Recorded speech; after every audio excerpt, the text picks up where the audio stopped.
melalui kebijakan pusat, kita sekarang ini untuk diutamakan melalui purchasing, Mbak, yaitu katalog lokal. Jadi dia penyedia, kalau dia pengadanya di bawah 200 juta ke bawah, itu ranahnya yang memilih adalah pejabat pengadaan. Dan apabila dia nilainya di atas 200 juta, langsung PPK, Mbak, yang memilih langsung. Jadi PPK-nya melalui elektronik langsung pesan. Jadi sekarang cepat, Mbak, dia nggak perlu tender lagi, jadi langsung memilih.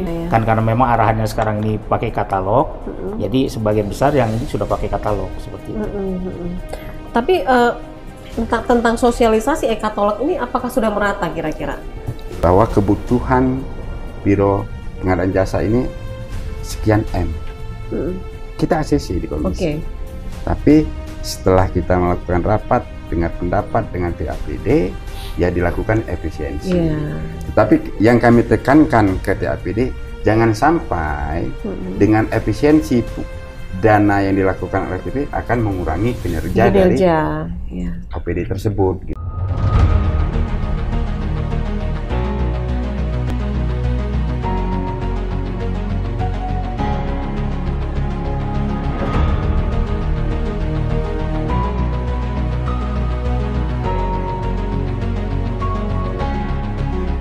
Assalamualaikum warahmatullahi wabarakatuh. Waalaikumsalam warahmatullahi Tapi pun. Iya, Bun. Pemirsa, senang sekali saya Novi Balga bisa hadir lagi untuk Anda dalam program kita Parlementaria yang merupakan kerjasama Rilis ID TV dengan Komisi 3 DPRD Provinsi Lampung. Kali ini kami masih bersama dengan para narasumber yang sudah hadir dan kami berada di Grand Mercure Bandar Lampung. Saya akan perkenalkan narasumber saya. Dari paling ujung kanan itu ada Bapak Dudi Hendrawan, betul ya Pak? Beliau adalah Kabak LPSE dari Biro Pengadaan Barang dan Jasa. Dan di tengah-tengah pakai baju biru ada Bapak Hanifal, Sekretaris Komisi 3 DPRD Provinsi Lampung. Terima kasih sudah hadir, Bang. Sama-sama, Mbak. Dan Pak Wayan, ini adalah Bapak Wayan Purwanajata. Nggak hafal-hafal namanya.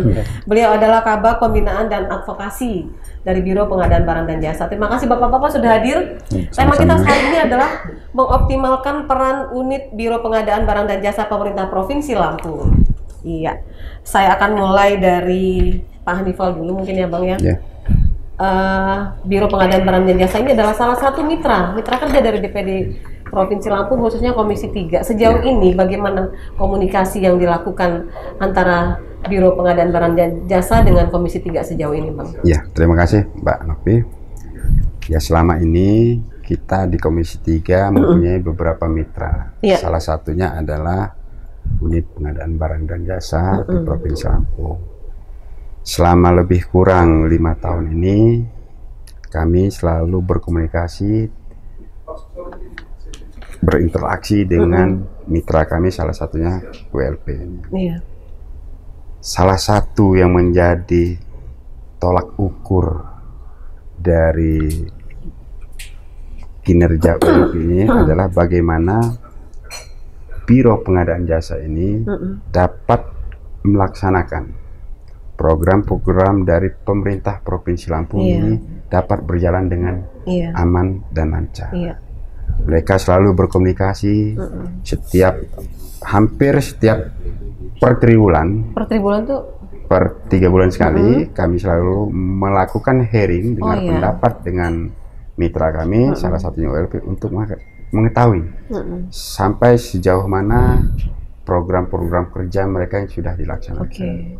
Terutama kita fokus masalah seperti, ya tidak jauh-jauh kan kerja mereka ini, bagaimana bisa melaksanakan pengadaan ini dengan aman dan lancar.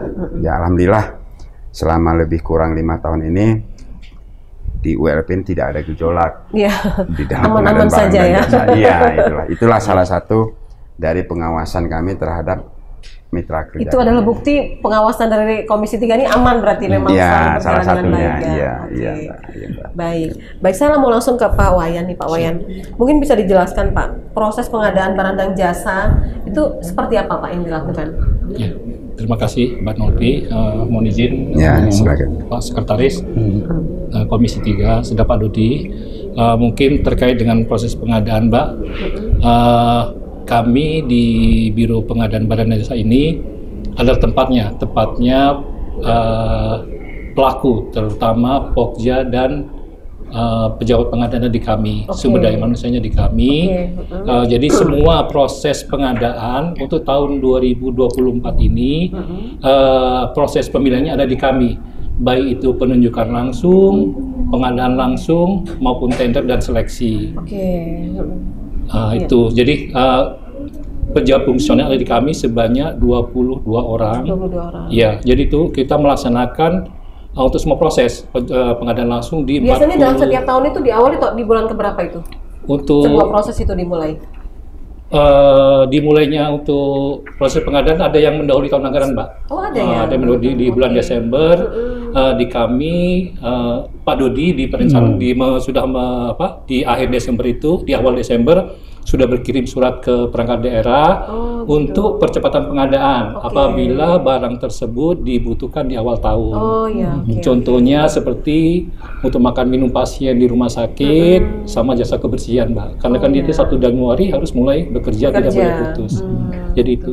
Tapi dia ikut tendernya tidak ikut tender di tahun yang ini, ya ikut tetap di depan, tapi diduluin gitu ya. Nah, ini satu lagi, Mbak. Jadi kita di Biro Pengadaan Barang Jasa sesuai dengan regulasi dari pemerintah pusat sesuai dengan Impres nomor 2 Pak Dudi ya, 2 tahun 2022 terkait dengan penggunaan produk dalam negeri dan bangga produk dalam negeri. Kita melalui kebijakan pusat kita sekarang ini untuk diutamakan melalui purchasing, Mbak, yaitu katalog lokal. Jadi dia penyedia, kalau dia pengadanya di bawah 200 juta ke bawah, itu ranahnya yang memilih adalah pejabat pengadaan. Dan apabila dia nilainya di atas 200 juta, langsung PPK, Mbak, yang memilih langsung. Jadi PPK-nya melalui elektronik langsung pesan. Jadi sekarang cepat, Mbak, dia nggak perlu tender lagi, jadi langsung memilih. Jadi pada saat tahun lalu kita ngobrol itu belum berlaku seperti ini, sepertinya masih lebih ke sudah, tapi dia tidak sebanyak. Segencar ini lah gitu ininya. Sekarang sudah digencarkan seperti itu. Oke. Pak Dudi yang ingin menambahkan silakan, Pak. Iya. Jadi karena memang kebijakan baru dari pusat bahwa proses pengadaan barang dan jasa itu diutamakan adalah yang pertama produk dalam negeri. Gitu. Yang kedua harus mengikut sertakan UMKM, UMKM dan koperasi sesuai dengan Perpres 12 tahun 2023 juga seperti itu, mengamanatkan seperti itu. Kemudian pada saat ini di Provinsi Lampung ini sudah terdaftar kurang lebih ada sekitar 1000 antar 2000 lebih lah penyedia yang masuk dalam katalog elektronik lokal kita. Dan transaksi pun sekarang sudah mencapai sekitar 700 miliar. 700 miliar. Melalui katalog lokal. Tapi itu bukan hanya di pemerintah Provinsi Lampung. Kalau pemerintah Provinsi Lampungnya dia cuma baru mencapai 500 miliar. Gitu. Karena katalog elektronik lokal Provinsi Lampung ini juga digunakan oleh instansi-instansi vertikal dan lain gitu. Berbarengan ya. Berbarengan juga. Mereka juga ikut melakukan proses pengadaan barang dan jasanya menggunakan katalog elektronik lokal di Provinsi Lampung. Seperti itu. Jadi itu untuk semua jenis pekerjaan itu sama seperti itu? Saat ini sudah sampai pada konstruksi ya kan, barang dan konstruksi. Tapi yang untuk konsultasi itu yang belum. Lagi sedang proses penjajakan seperti itu. Kembali ke Pak Wayan, transaksi yang lebih banyak apa tuh kalau di purchasing itu? Jenis pekerjaannya apa? Di pengadaan barang dan jenis pengadaan barang bisa biaya kebutuhan kantor lah dia. Jadi kayak alat tulis kantor, terus dia makan minum. Itu yang paling banyak ya. Jadi kita sudah berapa etalase, Pak Dodi? Etalasenya kita sudah ada sekitar 33 etalase. 33 etalase. Ya. Jadi ada peningkatan nih Pak Dodi ya dari tahun 2023 lalu baru 11 ya kalau nggak salah. Kalau nggak salah sudah 33. Oh iya. Nah itu pendapat dari Pak Dewan sendiri seperti apa nih dengan adanya progres yang baik ini? Ya kita kan selama ini melakukan pengawasan, mensupport apa sih program-program dari ULP sehingga kinerja mereka ini dapat memproses, membantu pelaksanaan dari pengadaan barang dan jasa tersebut. Kalau memang dari dulu kan proses pengadaan barang dan jasa, terutama makan minum itu kan nggak masuk ke WLP. Oh, tadinya nggak masuk sini? Nggak masuk. Oh. Nah, sekarang dengan adanya peraturan presiden tersebut, akhirnya kan semua udah masuk semua. Dan kita mensupport apa sih yang dibutuhkan ULP selama 1 tahun berjalannya. Misalkan seperti kata Pak Wayan tadi, secara pribadi mereka ini masih kurang sumber daya manusia, SDM-nya. Tapi ini kan terpaksa harus dilakukan dengan hanya pegawainya hanya 20 sampai 25 ini tidak memaksimalkan yang ada. Tidak mencukupi, tapi dengan bantuan kinerja mereka dengan semangat ya alhamdulillah proses pengadaan barang dan jasa yang dilaksanakan oleh Biro dan Jasa di Pemprov Provinsi Lampung dapat dilaksanakan. Oke, kembali ke Pak Wayan, Pak. Ini tadi Bapak udah sampaikan bagaimana jenis-jenis pengadaan ya Pak ya. Ada tender, purchasing ya, penunjukan langsung, pengadaan langsung atau tender cepat. Ya. Pak, itu prosesnya itu butuh waktu berapa lama masing-masing itu? Mulai dari mereka mendaftar itu. Kalau untuk mungkin saya jelaskan dulu proses untuk ini ya Mbak, untuk proses pengadaannya. Jadi untuk perencanaan itu disusun oleh PPK, PPK yang ada di perangkat daerah, menyusun dia spektek ataupun kerangka acuan kerja namanya. Apabila sudah disusun dan sesuai dengan DPA yang ada, maka usulan tersebut disampaikan ke Biro PBJ. Dari Biro PBJ nanti disampaikan, nanti Pak Karo menunjuk apabila dia ranahnya untuk pengadaan langsung, berarti Pak Karo menunjuk, nanti kan ditunjuk tuh siapa pejabat pengadaannya di UPJ tersebut. Sudah ditunjuk berdasarkan SPT-nya nanti dari masing-masing ini ditugaskan oleh masing perangkat daerahnya. Jadi di situ nanti PPK mengajukan usulan proses pengadaannya dan PPK dengan pejabat pengadaan melakukan review terhadap dokumen yang telah disusun. Maka disusun apakah HPS-nya sudah sesuai, speknya seperti apa. Apabila telah sesuai, maka dari pejabat pengadaan melakukan proses pemilihan. Dia melakukan pengadaan langsung atau melakukan secara e-purchase apabila nilainya di bawah 200. Apabila nilainya di atas 200 untuk pekerjaan konstruksi, barang atau jasa lainnya, maka akan dilakukan melalui metode tender. Nah, sedangkan untuk yang konsultansi, tadi sebagaimana disampaikan Pak Dodi kan kita belum ada di e-purchase yang untuk konsultasi. Jadi apabila nilainya sampai dengan 100 juta, maka prosesnya dapat dilakukan melalui pengadaan langsung. Gitu. Kalau di atas 100 melakukan seleksi yang dilakukan oleh Pokja. Baik. Ke Pak Dudi nih, Pak Dudi itu jumlah paket yang telah ditayangkan itu ada berapa Pak? Bisa dijelaskan Pak? Kalau jumlah paket yang ditayangkan saat ini baik dari seluruh proses pengadaan barang jasa itu sudah hampir mencapai sekitar 1.000 paketan lah. 1.000 paket ke atas lah itu sudah sampai sekian. Jadi dari situ terbagi menjadi beberapa jenis pengadaan. Jenis pengadaannya mulai dari tender, non tender, kemudian e-purchasing dan toko daring. Gitu. Oke. Kalau soal untuk perangkat daerah yang melaksanakan seleksi tender ini Pak, kalau itu untuk sebanyak ada berapa? Ada 8 sebenarnya. Sampai di bulan Agustus ya? Ya, itu proses tender ya. Iya, kalau proses tender itu ada 8 perangkat daerah yang telah melakukan proses tender. Karena yang lainnya itu sebagian itu banyak e-purchasing menggunakan katalog. Jadi kan karena memang arahannya sekarang ini pakai katalog, jadi sebagian besar yang ini sudah pakai katalog seperti itu. Tapi tentang sosialisasi e-katalog ini apakah sudah merata kira-kira?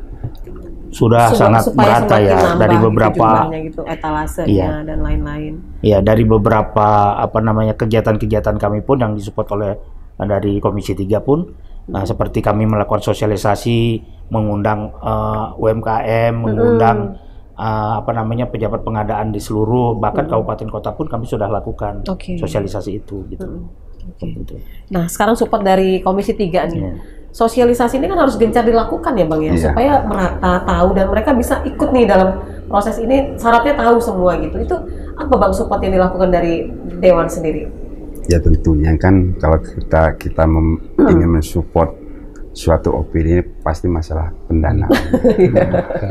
Memang jauh-jauh dari situ ya. Memang tugas dari BPPJ ini sangat berat sekali. Tapi kalau kami melihat memang untuk 2 tahun terakhir ini mereka mengajukan konsultasi dengan kami.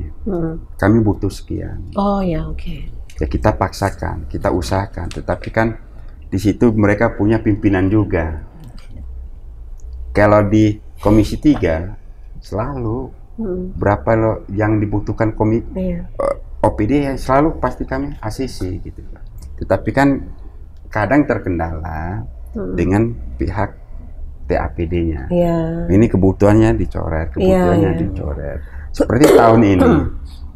Sebelumnya Pak Slamet sebagai Kepala Biro Pengadaan konsultasi sama kami bahwa kebutuhan Biro Pengadaan Jasa ini sekian M.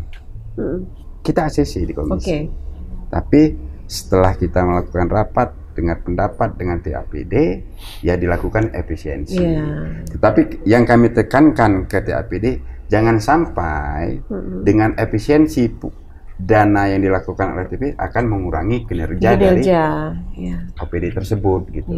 Kita selalu support kok. Tapi setiap tahun itu anggaran naik terus nggak Bang? Ya bervariasi.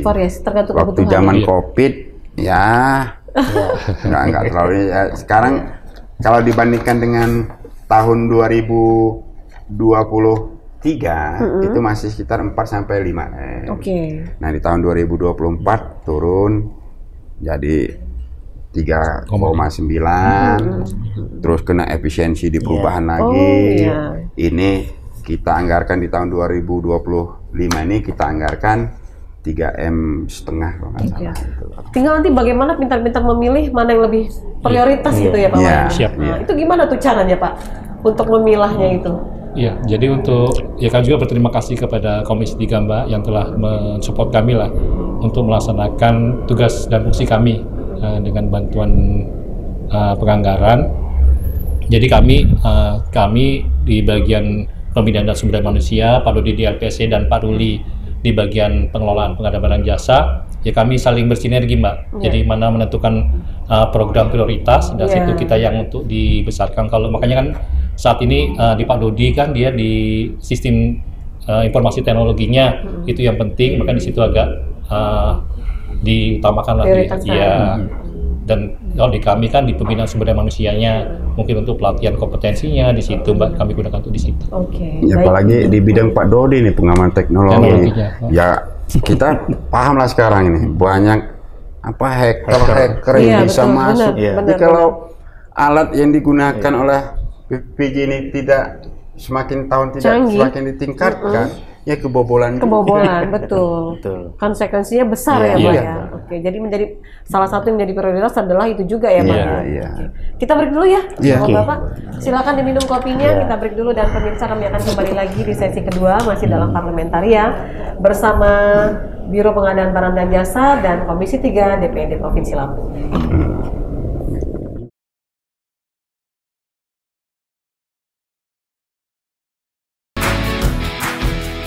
Hai Alextizen, udah tahu belum? Kalau di aplikasi PLN Mobile sudah terdapat fitur layanan catat angka meter loh, yang dilengkapi oleh teknologi OCR yang dapat memindai gambar menjadi teks. Manfaat fitur ini untuk transparansi pemakaian listrik, menghindari kesalahan baca meteran, dan dapat melihat riwayat tagihan listrik di bulan-bulan sebelumnya. Caranya mudah kok, tinggal buka aplikasi PLN Mobile-mu, pilih menu catat meter, klik Swapcam. Foto angka stand meter pada KWH meter, masukkan nomor ID pelanggan, klik kirim, lalu akan muncul estimasi tagihan listrik. Layanan ini hanya dapat diakses dari tanggal 23 hingga 27 setiap bulannya ya. Dan pembayaran juga dapat dilakukan melalui PLN Mobile. Mudah kan?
Komisi 3 DPRD Provinsi Lampung membidangi keuangan terkait dengan Satker yang mempunyai peningkatan asli daerah.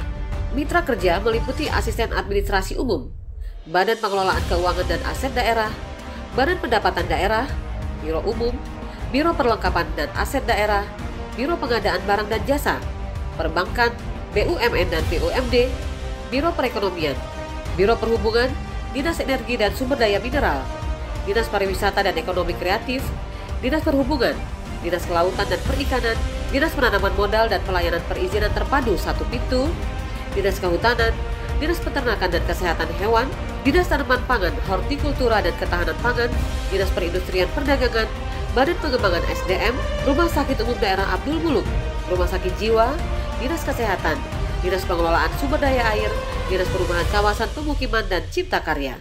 Makanya kan ada juga kan, makanya kalau yang tender-tender gede ya dibukalah secara ini, tapi kalau seperti pengadaan makan minum ataupun yang lain-lain, ya memang kita prioritaskan untuk UMKM lokal. Jangan sampai catering juga mau diambil orang Jakarta. UMKM mikro, kecil dan sedang. Nah, itu memang kita bedakan mekanisme pendaftarannya. Kalau UMKM mikro itu mereka hanya dengan KTP dan NPWP. Nah, itu mereka sudah bisa masuk dalam katalog. Seperti itu. Sampai dengan yang kecil. Itu sedetil itu nggak, maksudnya produknya apa itu dimasukkan juga di situ? Iya, dia bisa ngisi sendiri gitu. Dengan kita berikan akun dari SPC kami, kemudian dia bisa memasukkan ke dalam daftar namanya SIKAP, Sistem Informasi kinerja penyedia, kemudian sampai pada memasukkan produk-produknya di katalog. Proses dari dia daftar sampai ke pengumuman itu berapa lama, Pak? Paling banyak produk apa, Pak, kalau UMKM yang sekarang sudah bergabung?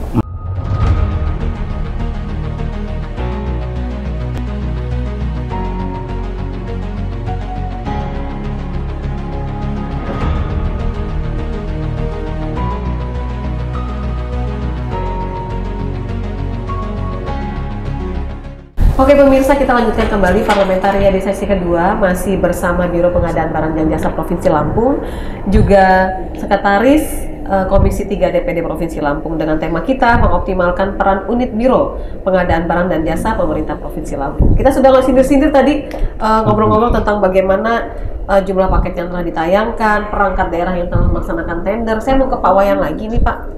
Nilai efisiensinya, Pak, boleh tahu nggak, Pak, paket yang sudah selesai tender itu berapa banyak nih?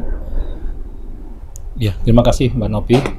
Jadi untuk paket 255 yang sudah ditenderkan di Biro Pengadaan Barang Jasa pada 8 perangkat daerah ya, sampai dengan saat ini berjumlah sekitar 6 miliaran. 6 miliar ya? 6, sekian lah. Jadi itu masih bisa bertambah lagi nggak sampai di akhir tahun?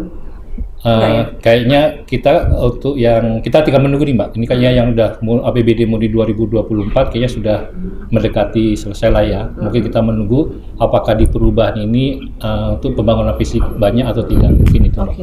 Baik. Nah sekarang sumber dana Pak, mungkin bisa dikasih info nih sumber dana tender seleksi untuk tahun anggaran 2024 ini Pak. Iya. Jadi untuk sumber dana kami Mbak ada 3 yang utama adalah dari APBD, yang kedua dari APBN, yang ketiga adalah belut Mbak. Belut ini biasanya ada di rumah sakit umum, sama ada di lab lingkungan hidup. Jadi dia sudah pola pengelolaan keuangannya melalui Badan Layanan Usaha Daerah. Gitu Mbak. Oke, ke Pak Dudi Pak, bisa tambahin Pak tentang ini adanya kategori tender dan seleksi itu ada rincian-rinciannya tuh. Bisa digambarin Pak? Jadi kategori daripada tender itu ada yang dia dengan konstruksi, kemudian ada dia konsultasi, ada barang dan jasa, itu rinciannya. Kalau besarannya nanti mungkin Pak Wayan bisa menyampaikan karena memang itu boleh ya kita bocorin nggak apa-apa kan ya? Nggak apa-apa karena itu memang ini informasi umum informasi umum untuk publik, bisa disampaikan oleh publik. Konstruksi terus konsultasi terus barang dan jasa gitu. Nah itu jadi memang masing-masing perangkat daerah itu sesuai dengan kebutuhannya menggunakan apa namanya sistem mekanisme proses pengadaan barang dan jasanya sesuai dengan jenis-jenis tendernya gitu Bu, jenis itunya. Oh, beda-beda ya, masing-masing sesuai dengan jenis tendernya. Ya. Oke. Bisa jelasin Pak Wayan? Ya, terima kasih Mbak Novi. Saya menambahkan Pak Dodi. Jadi untuk kategori di kami itu ada konstruksi, konsultansi, jasa lainnya dan barang. Jadi untuk di tahun 2024 ini dari 255 paket yang ada, untuk paket konstruksi itu yang sudah kami tenderkan sebanyak 121 paket. Oh, okay. Dengan nilai pagu sebesar 245 miliar. Pagunya. Iya. Terus untuk nilai konsultasi sebanyak 132 paket dengan nilai pagu sebesar 60-an miliar. Terus untuk jasa lainnya Mbak, itu ada 2 paket, yaitu sebesar 37 miliar. Itu Mbak Novi. Oke, baik. Bang Hanifal, ini adanya kategori-kategori ini sebenarnya kaitannya dengan peningkatan kesejahteraan masyarakat, gitu-gitu. Mereka pelaku-pelaku dalam ini, usaha ini, tender-tender ini, itu berimbang nggak kira-kira? Ya pasti ada imbasnya. Karena dengan sistem tender sekarang ini gitu ya, semua masyarakat bisa melaksanakan. Yang penting dia persyaratannya, persyaratan asal dia terdaftar di LPSE gitu kan? Ya, persyaratan perusahaan mereka yang lengkap.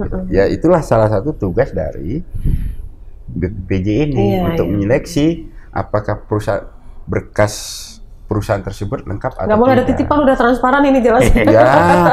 Yang dari Kalimantan aja bisa masuk. Iya. Dari Jawa semua bisa masuk. Benar-benar terbuka benar itu ya. Makanya kan ada juga kan. Makanya kalau yang tender-tender gede ya dibukalah secara ini. Tapi kalau seperti pengadaan makan minum ataupun yang lain-lain, ya memang kita prioritaskan untuk UMKM kita. UMKM lokal. Gitu. Jangan sampai catering juga mau diambil orang Jakarta gitu loh. Gitu, nah tentang ini Bang, sebelum kita ngobrol tadi kan sempat Pak Wayan dan Pak Dudi cerita. Sekarang kita lebih meningkatkan bagaimana jumlah UMKM semakin banyak terlibat dalam proses pengadaan barang dan jasa. Apa yang ingin Abang sampaikan? Ya, dengan adanya proses pengadaan barang jasa dengan apa yang disampaikan Pak Wayan tadi, ya kita sangat mendukung sekali. Karena kalau itu melibatkan masyarakat setempat, ya pasti usaha UMKM di sekitaran tempat mereka itu ya pasti bisa bertumbuh ya. Cepat tumbuh gitu loh. Nah Pak Dudi kan di bidang LPSE ya Pak. Apakah UMKM itu sebelumnya diberikan pelatihan Pak supaya mereka tahu nih caranya untuk ikut proses itu atau bagaimana Pak tahapannya? Iya, jadi di LPSE itu kita memiliki program kegiatan adalah sama dengan tempat Pak Wayan, tapi khusus untuk UMKM itu adalah pelatihan bagaimana para UMKM itu dapat mendaftarkan produknya di katalog elektronik lokal seperti itu, sehingga mereka bisa bertransaksi, dapat mengakses dana-dana dari pemerintah daerah ini dengan melalui proses katalog elektronik lokal seperti itu. Nah itu udah beberapa kali kami lakukan, dan juga kami juga berkoordinasi dengan dinas-dinas terkait, misalnya seperti dinas koperasi dan UMKM, kemudian dinas perindustrian dan perdagangan, kan mereka yang merupakan pembina dari para UMKM itu. Kadang-kadang kami juga dipanggil sebagai narasumber ke sana, mereka yang ngadakan, ada kadang-kadang kita juga kalau anggarannya kita sudah ada tersedia, kita laksanakan di tempat kita juga, seperti gitu itu. Ya. Terus Pak, UMKM itu ada kategorinya nggak? Misalnya ada UMKM yang memang udah kayak keripik Aska Jaya tuh ya, kan udah maju nih. Apa disamain dengan mereka yang baru mulai? Itu gimana tuh? Ada pembedaan nggak? Kan UMKM itu dibagi menjadi dua sebenarnya, UMKM mikro, UMKM sedang, ya kan? Sedang ya. Kecil, sedang, ada tiga. UMKM mikro, kecil dan sedang. Nah itu memang kita bedakan mekanisme pendaftarannya. Kalau UMKM mikro itu mereka hanya dengan KTP dan NPWP. Nah itu mereka sudah bisa masuk dalam katalog. Gitu. Seperti itu. sampai dengan yang kecil. Itu sedetil itu nggak, maksudnya produknya apa itu dimasukkan juga di situ? Iya, dia bisa ngisi sendiri gitu. Oh iya. Dengan kita berikan akun dari SPC kami, kemudian dia bisa memasukkan ke dalam daftar namanya SIKAP, Sistem Informasi kinerja penyedia, kemudian sampai pada memasukkan produk-produknya di katalog seperti itu. Proses dari dia daftar sampai ke pengumuman itu berapa lama, Pak? 1 hari pun bisa. Oh, 1 hari bisa? Bisa. Oh, secepat itu?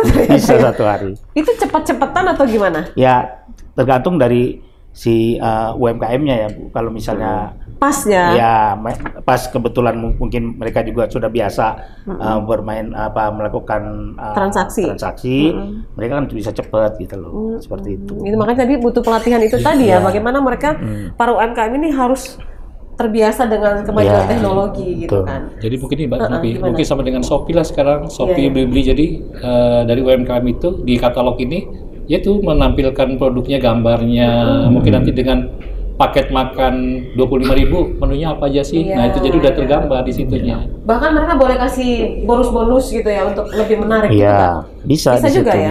Fotonya ditampilkan juga. Foto. Pak, saya mau tanya nih ke Pak Wayan atau ke Pak Dudi nih, produk UMKM apa saja yang bisa masuk di situ? Ke Pak Dudi mungkin ya? Iya, kalau produk-produk UMKM itu sesuai dengan etalase, jumlah etalase kita mungkin bisa di 30 etalase lah bisa masuk. Karena misalnya dari alat tulis kantor, kemudian makan dan minum, merapat itu, kemudian ada beberapa produk-produk mereka juga apapun seperti cenderamata. Oh itu masuk juga ya? Iya masuk itu juga, itu bisa masuk dan lain-lain itu. Oke. Cenderamata itu masuk kerajinan tangan ya? Kerajinan tangan. Mereka untuk kita rapat mungkin mereka bisa menyediakan semacam tas-tas itu semacam itu. Produk UMKM ya. Bang, pembinaan UMKM di Lampung ini menurut Abang sudah bagus apa belum? Ya sementara. Kalau belum bagus gimana mereka mau ikutan di situ?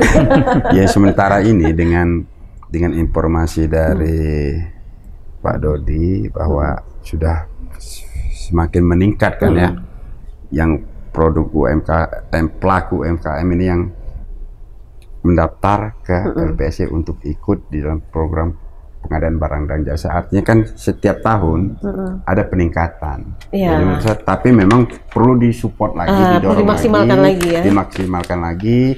Bagaimana di tahun 2024 ini dari 30 etalase menjadi 45 ataupun 50 etalase di tahun 2024. Sebenarnya itu progresnya agak pelan nggak sih?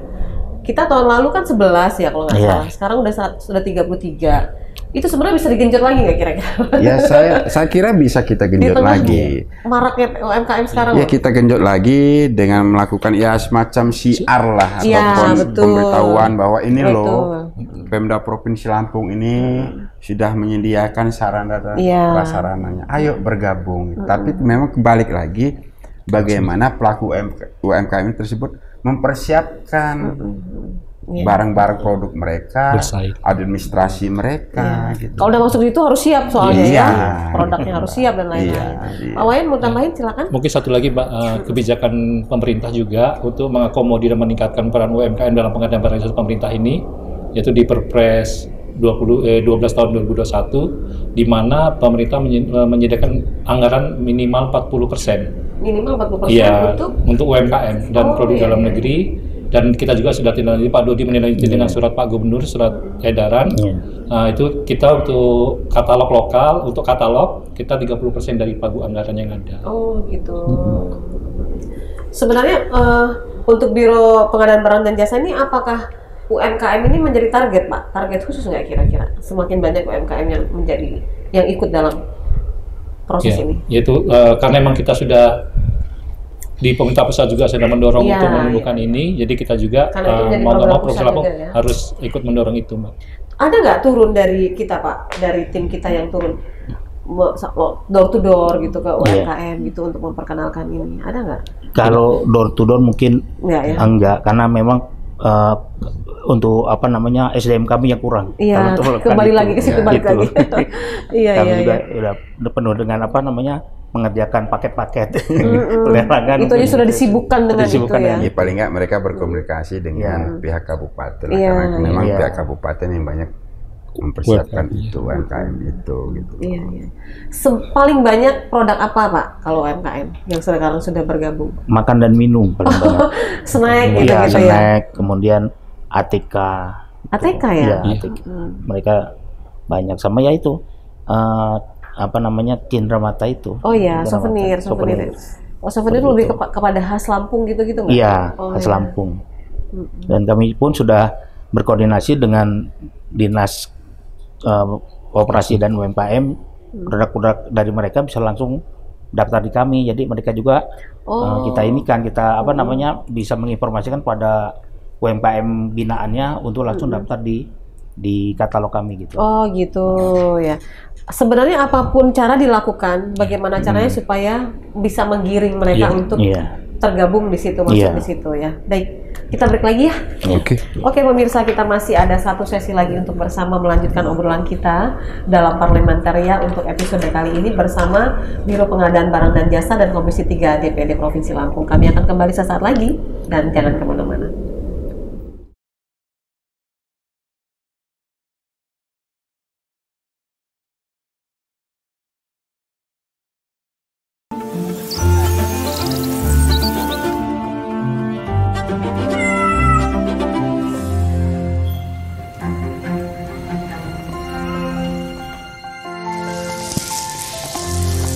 Pagi Jeng Lastri.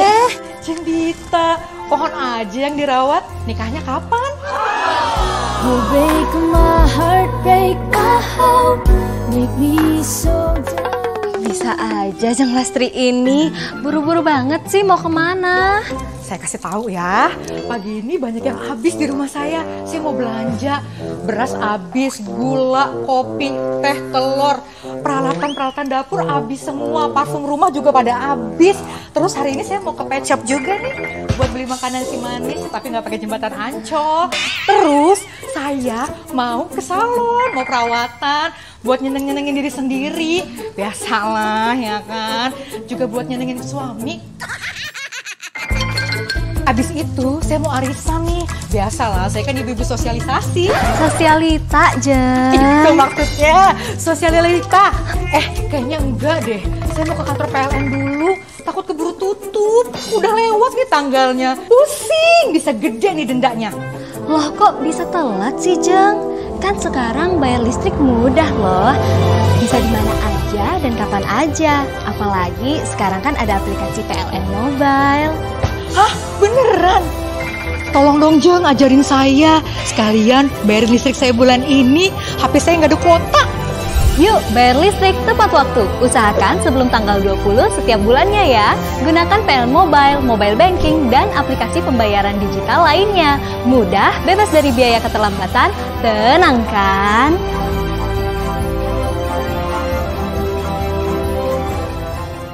Daftar riwayat hidup Hanifal adalah Sekretaris Komisi 3 DPRD Provinsi Lampung. Lahir di Kota Bumi 20 Februari 1973, beralamat di Jalan Raja Ratu, Gang Sejahtera, Labuan Ratu Raya, Labuan Ratu, Kota Bandar Lampung. Jabatan kepengurusan adalah sebagai Wakil Ketua DPD Partai Demokrat Provinsi Lampung. Riwayat pendidikan 1990 hingga 1992 menekuni pendidikan di SMA Negeri 1 Kota Bumi. 2013 hingga 2016 menyelesaikan pendidikan di Sekolah Tinggi Ilmu Pertanian atau STIPER Surya Dharma, Bandar Lampung. Riwayat pekerjaan 2000 hingga 2014 sebagai Direktur CV Santi, 2014 hingga 2019 sebagai anggota DPRD Kabupaten Tulang Bawang Barat, 2014 hingga 2019 sebagai Ketua Fraksi DPRD Kabupaten Tulang Bawang Barat, 2019 hingga 2024 sebagai anggota DPRD Provinsi Lampung. 2019 hingga 2014 juga sebagai Ketua Fraksi DPRD Provinsi Lampung. Dan 2019 hingga 2024 sebagai Sekretaris Komisi 3 DPRD Provinsi Lampung. Saat ini yang diukur adalah bagaimana tingkat pengelolaan barang dan jasanya, mulai dari SDM seperti yang Pak Wayan tadi sampaikan, dari SDM-nya seperti apa, kemudian sarana prasarananya, kemudian proses pengadaan barang dan jasanya, kemudian yang tak kalah pentingnya sekarang ini sudah dimasukkan unsur-unsur PDN, Bu, P3DN, program peningkatan produk dalam negeri. Oh gitu. Sudah masuk dalam situ, karena memang sekarang ini sudah diukur oleh pemerintah pusat juga berapa penyerapannya PDN dari dari APBD provinsi misalnya gitu. Dan saat tahun lalu alhamdulillah kita mendapatkan yang terbanyak penyerapannya, mendapatkan penghargaan dari pusat, apresiasi dari pusat.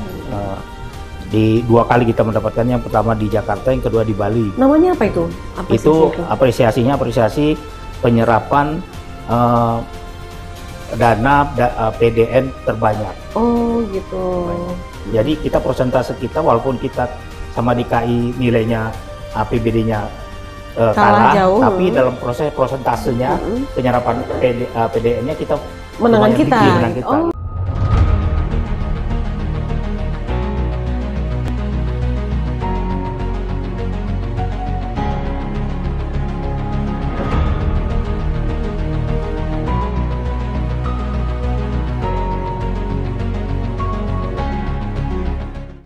Pemirsa, terima kasih Anda tetap bersama kami dalam Parlementaria. Kita lanjutkan obrolan kita di sesi yang ketiga ini. Saya pengen tanya ke Pak Didi, upaya untuk mendukung usaha mikro, kecil, dan menengah ini ada. Saya dengar tuh ada yang namanya marketplace. Itu bisa dijelasin Pak lebih rincinya seperti apa Pak? Sejak dari awal sampai saat ini gimana? Terima kasih Mbak Novi. Jadi pemerintah Provinsi Lampung ini memiliki langkah inovasi sebenarnya. Itu bisa kita kategorikan. Itu di tahun inovasi. 2024 ini? Di tahun awalnya sih dari tahun 2023 kemarin lah. Sudah mulai merintis sebenarnya.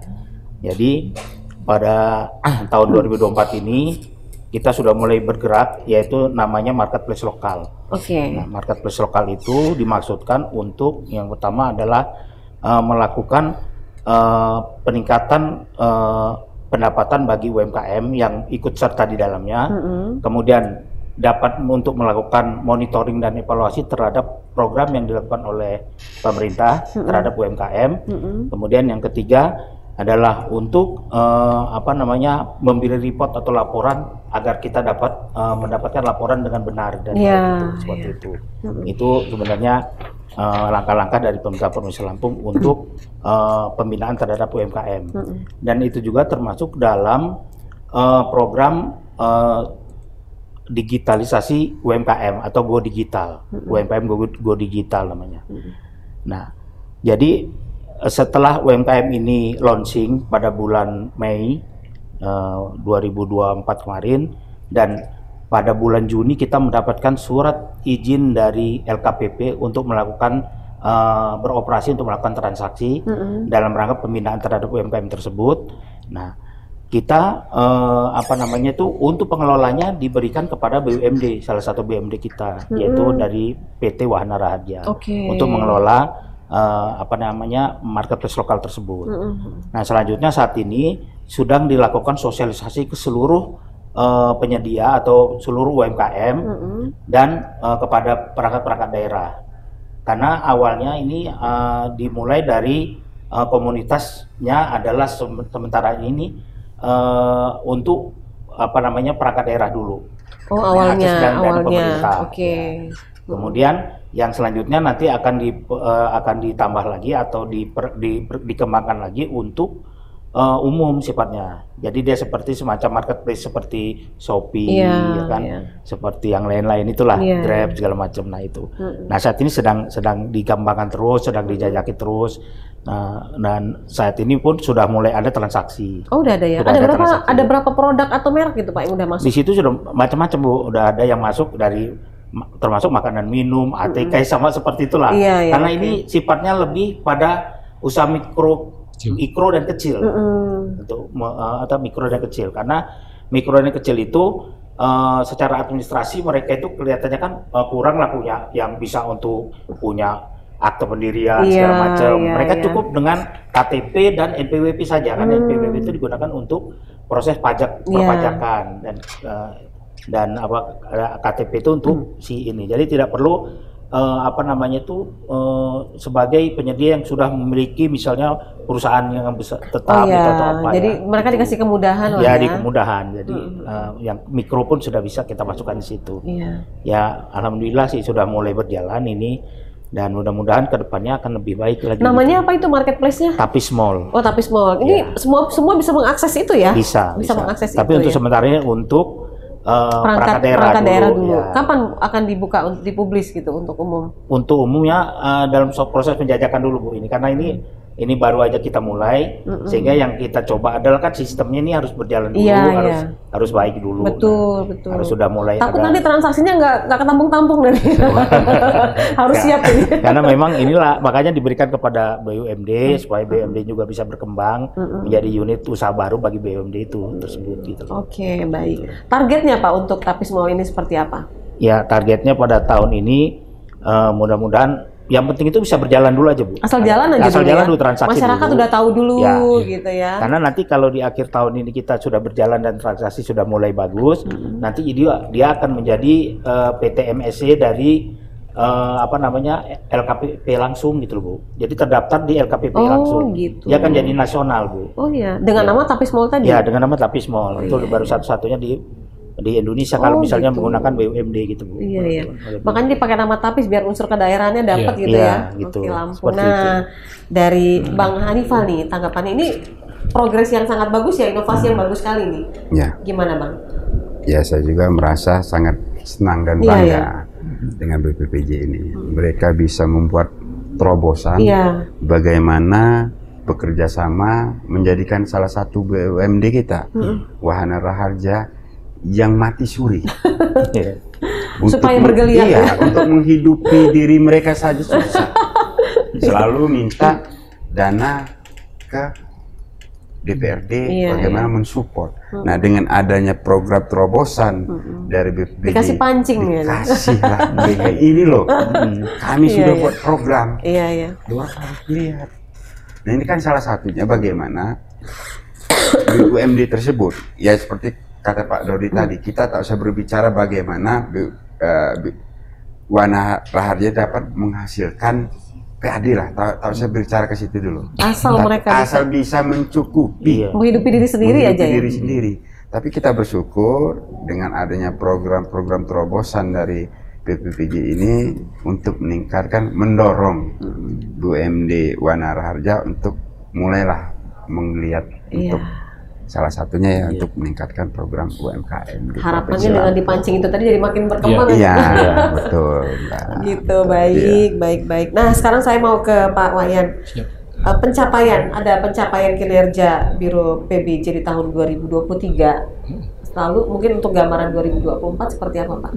Jadi untuk di kami Mbak, sesuai dengan fungsi kami, di fungsi pengelolaan, fungsi LPSE, pembinaan sumber daya manusia dan kelembagaannya, di kami itu capaian kinerja itu untuk di LPSC sendiri sudah kita 17 standar Pak, sebenarnya yang dipersyaratkan LKPP kita sudah 17 standar. Terus untuk di tahun 2024 Pak Dodi dengan tim di LPSE kita sudah ISO berapa Dodi? ISO berapa ya? 27001. Itu ISO sudah ISO. Pengaman sistem informasi. Terus nilai ITKP kita juga baik, nilai MCP kita baik juga di atas 90-an. Dan untuk kelembagaan di kami sebagai Badan Pesawat KP sudah 9/9. Jadi kita sudah proaktif Mbak. Sudah proaktif? Iya. Itu ada kategori-kategori? Ada Mbak, nanti ada komponen variabel juga. Apa aja tuh? Dari bawah sampai paling atas? Kalau ITKP itu banyak ya Pak Dodi, mungkin Pak Dodi bisa menjelaskan. Gimana Pak Dodi gambarannya? Jadi ITKP itu adalah Indeks Tata Kelola Pengadaan Barang dan Jasa yang memang dikeluarkan oleh Menpan. Sebenarnya itu salah satu dari perhitungan nanti TPP kita sebenarnya itu.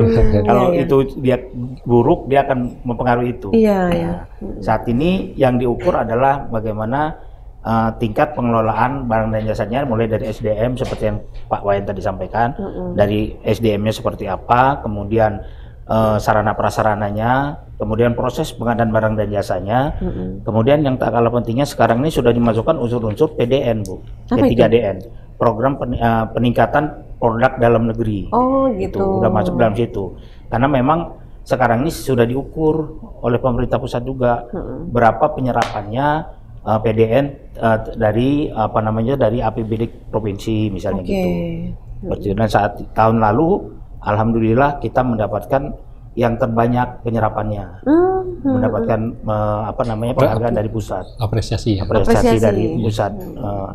Di 2 kali kita mendapatkan, yang pertama di Jakarta, yang kedua di Bali. Namanya apa itu? Apresiasi penyerapan dana PDN terbanyak. Oh gitu. Terbanyak.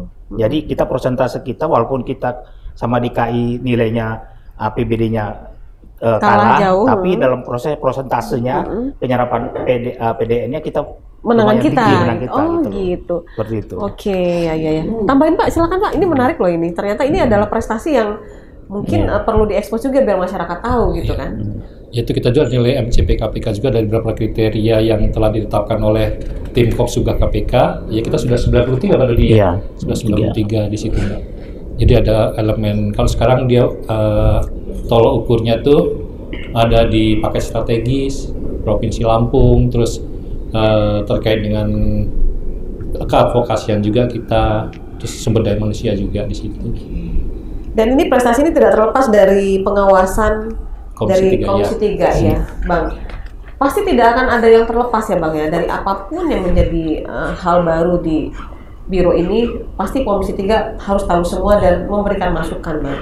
Dalam hearing setiap per 3 bulan sekali itu teragenda nggak Bang, apa yang mau diobrolin gitu? Mungkin terkait dengan ini ada inovasi baru kita bahas tentang ini gitu, atau gimana Bang? Ya kalau kita kan per 3 bulan sekali ya apa sih, insidentil aja gitu loh. Ketika mereka menemukan permasalahan, mereka lapor. Curhat ya? Curhat gitu kan. Tapi kalau nggak ada permasalahan ya karena begini, masalah teknis mereka yang tahu. Lebih tahu.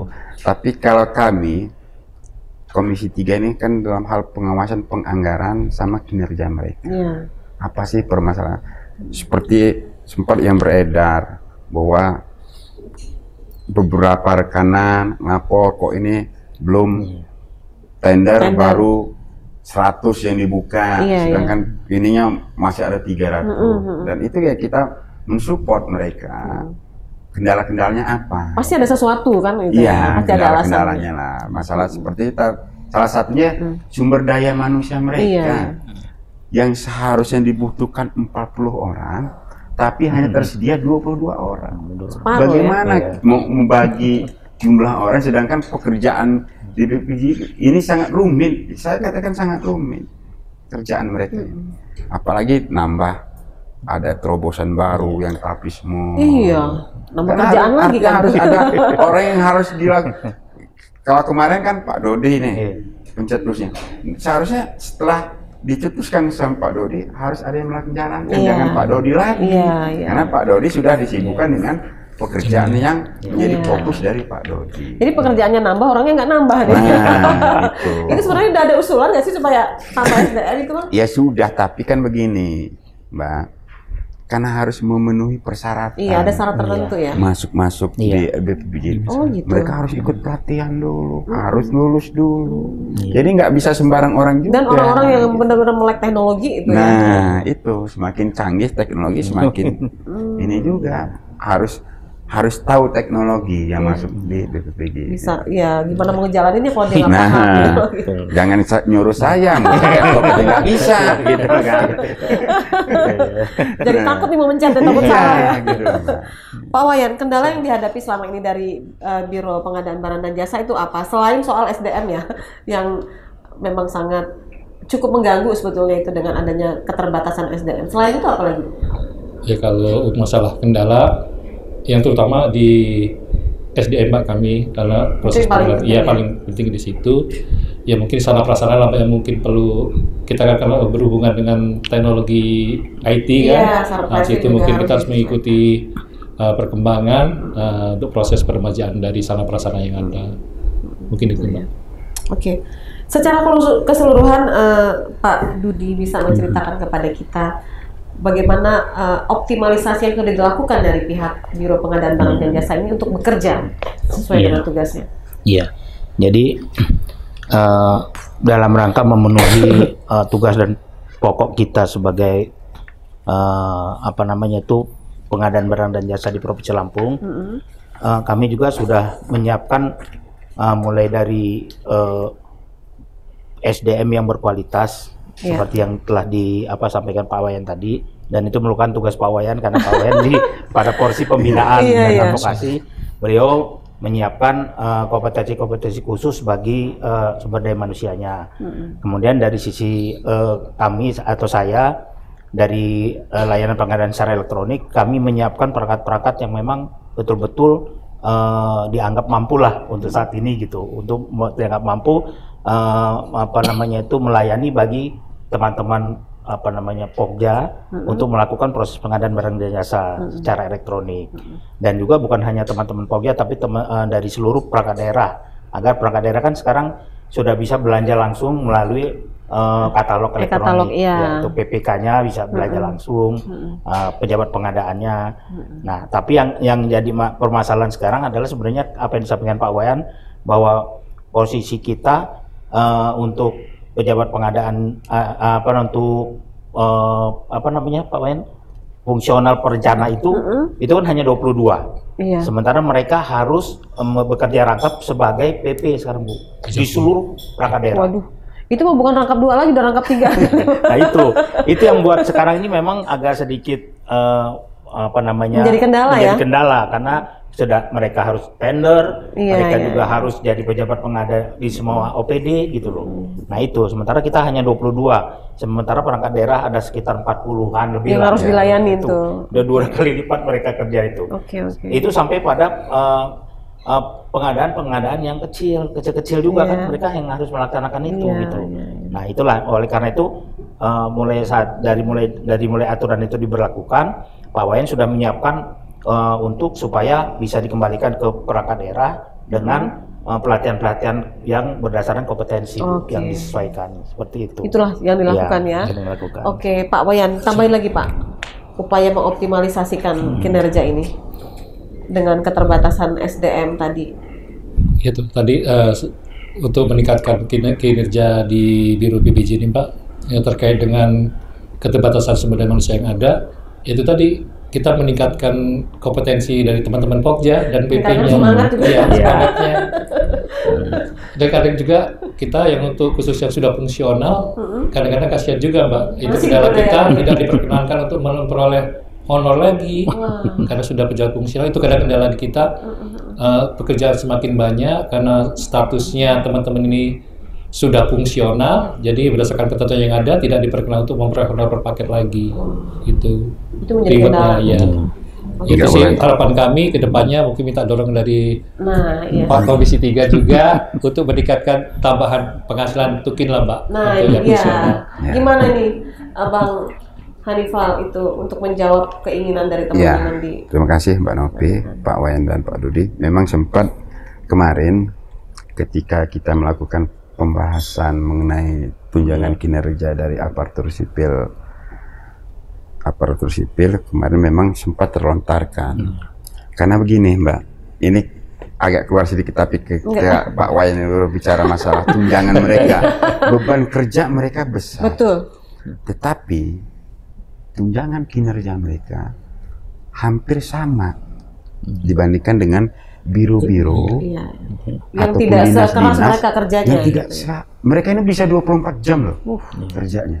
Apalagi pada saat proses tender gitu ya. Ketika pelaksanaan tender, tender. Nah, sempat saya kemarin komunikasi dengan pimpinan fraksi dan pimpinan dewan, karena itu memang harus mendapatkan persetujuan dari DPRD, dan itu sempat dibahas. Insya Allah di tahun mungkin ke depan di tahun 2025 sudah ada realisasi. Punya gubernur baru, insya Allah pasti akan diperhatikan. Kami Komisi 3 dan selaku anggota DPRD ya, selalulah bagaimana kinerja dari teman-teman aparatur sipil negara ini dapat meningkat, tapi juga diperhatikan kesejahteraan mereka gitu. Itu Mbak. Mudah-mudahan ini bapak-bapak di Komisi 3 ini nggak berubah nih orang ini. Kalau berubah orang mulai dari nol lagi. Kalau ini kan bisa meneruskan apa yang menjadi keinginan dari teman-teman di Biro Pengadaan Barang dan Jasa. Terima kasih loh Bapak-bapak sudah menceritakan bagaimana kinerja, mengoptimalkan kinerja di Biro Pengadaan Barang dan Jasa, bagaimana besarnya support dari Komisi 3 terhadap biro ini, jadi sampai perhatian sampai segitunya, bagaimana bisa menambah tukin, meningkatkan tukin gitu. Mudah-mudahan apa yang diupayakan ini bisa berhasil dan bisa dinikmati oleh teman-teman semua. Terima kasih Pak Wayan, terima kasih Bang Adipal, terima kasih Mbak Budi, terima kasih untuk kebersamaannya. Dan pemirsa, demikianlah obrolan saya dalam Parlamentaria dengan tema kita mengoptimalkan peran unit Biro Pengadaan Barang dan Jasa Pemerintah Provinsi Lampung kali ini. Kita akan berjumpa lagi pemirsa dalam episode berikutnya dengan tema dan narasumber yang berbeda. Saya Novi Balga, mewakili kerabat kerja yang bertugas undur diri. Sampai jumpa dan wassalamualaikum warahmatullahi wabarakatuh. Waalaikumsalam warahmatullahi wabarakatuh.